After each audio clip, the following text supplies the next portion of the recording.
참배수님 이승화 시몬 신부입니다. 오늘은 부활이 우리와 어떤 관계가 있는지 그거에 대해서 이야기해볼까 해요. 성탄과 부활, 어떤 게 더 우리에게 더 기쁘게 즐겁게 느껴지시나요?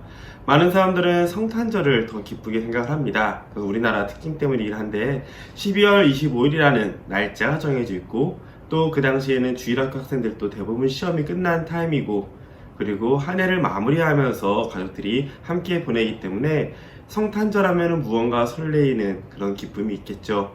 하지만 부활절이라고 하면 날짜가 매년 바뀔 뿐만 아니라 주로 학생과 대학생들은 중간고사 시즌이기도 하고요.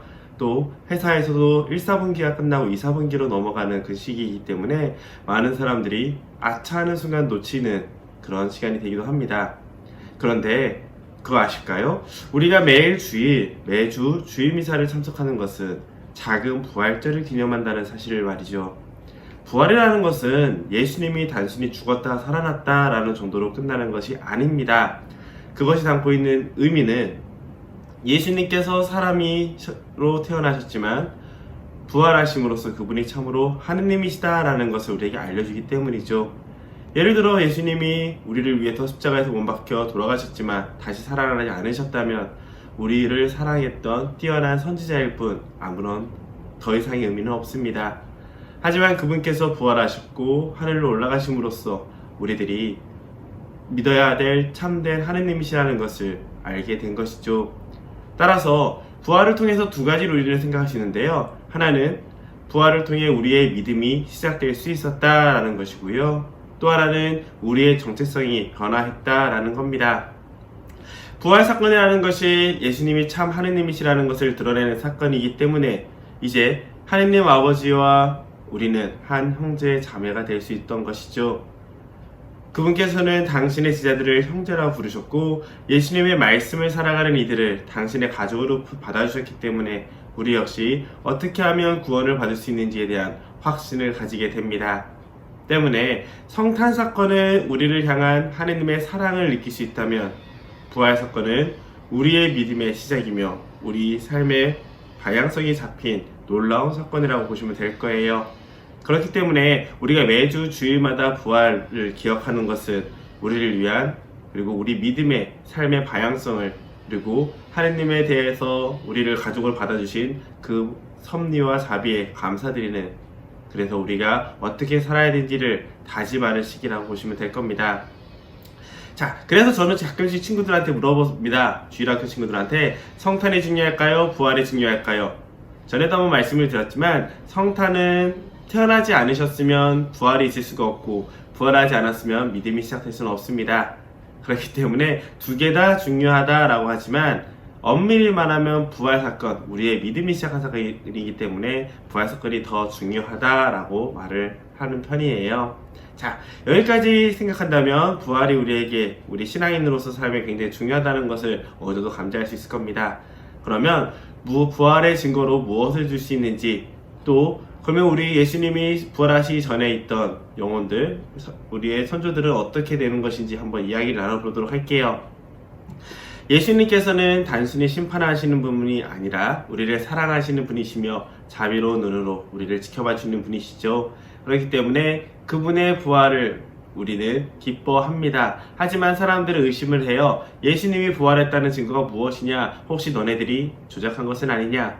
그래서 복음서에서도 마치 조작한 것처럼 사람들에게 알려져 있다라고 써 있는 것도 바로 이런 반대 여론 때문에 그래요. 그렇지만 우리에겐 피할 수 없는 증거가 두 가지가 있죠. 외부적으로는 무슨 예수 그리스도라는 사람이 죽었다가 되살아났다고 제자들이 얘기를 한다라는 식으로 기록된 부분도 있지만 우리 신앙인의 기준으로서 부활의 증거는 크게 두 가지를 말합니다. 첫 번째, 빈 무덤이죠. 빈 무덤이라는 것은 물론 이건 여러 가지 오해와 공격을 받을 수도 있겠지만 부활의 첫걸음이라고 볼 수는 있습니다. 징표이겠죠. 하지만 증거가까지는 되지 않습니다. 하지만 그럼에도 불구하고 부활의 가장 중요한 증거는 제자들의 살입니다. 무슨 말이냐면요. 예수님의 제자들 12제자들 중에서 배신했던 유다 이스카리옷을 제외한 나머지 제자들은 모두 요한 사도를 제외하고 모두 순교를 합니다. 근데 그들이 순교했던 장소들을 들어보면은 전 세계 곳곳으로 퍼지게 돼요. 누군가는 인도까지 가게 되고요. 우리가 알고 있는 그 인도 맞습니다. 그리고 또 누군가는 러시아 쪽에, 슬로바키아 쪽, 또 누군가는 스페인까지 이런 식으로 다양하게 멀리까지 퍼지는데 그때는 교통과 통신이 발달하지 않았죠. 그러면 사람들이 사기를 치거나 꾸미더라도 혹은 다른 사람들을 배신해서 나만 살겠다고 하더라도 아무 문제가 없었을 거예요. 그런데 정말 놀라운 것이 나머지 11사도들 모두 같은 예수님을 고백하고 그 예수님에 대한 믿음 때문에 자신의 생명마저도 기꺼이 내어주었다는 것이죠. 그것만큼 확실한 증거가 무엇이 있을까요? 따라서 우리 역시 오늘 살아가는 우리 역시 우리가 어떻게 살아가느냐, 내가 신앙인으로서 얼마나 예수님을 닮아가려고 하고 그분의 마음을 닮으려 하느냐, 이것을 통해 예수 그리스도께서 참으로 하느님이시고 세상을 살아가신다는 것을 더 많은 이들에게 보여주고 알려줄 수 있다는 것을 배울 수가 있습니다. 사도들의 죽음들, 그러므로 우리들 역시 예수 그리스도를 닮아서 증거하는 삶, 우리가 신앙인으로서 살면 자연스럽게 이루어진다는 거 기억하면 좋을 것 같아요. 자, 그러면서 여기서 또 하나 더 알면 좋은 내용이요, 부활과 소생의 차이입니다. 복음서를 보면 예수님께서는 라자로를 다시 살리시죠. 하지만 라자로가 부활했다고 우리는 표현하지 않습니다. 왜냐? 예수님의 부활은 죽으셨다가 다시 살아나셔서 이제 다시 죽음으로 가지 않습니다. 즉, 한번 죽었다가 살아남으로써 영원히 사시기 때문에 그분은 부활이라고 표현을 하는 것이고, 우리 역시 예수님 안에서 믿음을 가지고 죽으면 그분 안에서 부활하여 영원히 함께한다는 믿음을 가지게 됩니다. 반면 라자로의 같은 경우는 다시 살아났지만 그는 죽을 운명으로부터 벗어나지 못했죠. 그래서 그 경우에는 소생이라고 표현을 합니다. 정리하면 다시 죽음을 맞이하게 되는 것이 소생이라면 이제 죽음을 맞이하지 않고 영원히 살아가는 것들, 우리는 부활이라고 표현을 하죠. 그리고 이런 질문을 또 들었었어요. 예수님 이전에 죽은 영혼들, 죽은 이들의 구원은 어떻게 됩니까? 예수님이 모든 사람 구원을 할 수 있는 문을 열었다고 하지만 그 전에 돌아가신 분들 혹은 2000년 전에 아시아에 있었던 우리 조상들은 어떻게 됩니까? 라고 물어보는 분들이 계시는데요. 교회에서는 이렇게 가르칩니다. 예수님께서는 물론 이게 전승에 관련된 부분인데요. 예수님이 십자가에 못 박혀 돌아가신 후 지옥으로 내려가셔서 죽음에 묶여있던 모든 영혼들을 하늘나라로 이끌어 주었다고 해요. 그래서 보통 예수님의 부활을 상징하는 이콘들을 보면은요, 예수님이 흰색 옷을 입고 지옥문으로부터 나온 다음 양손에는 아담과 하와를 데리고 나오는 모습으로 표현이 되곤 합니다.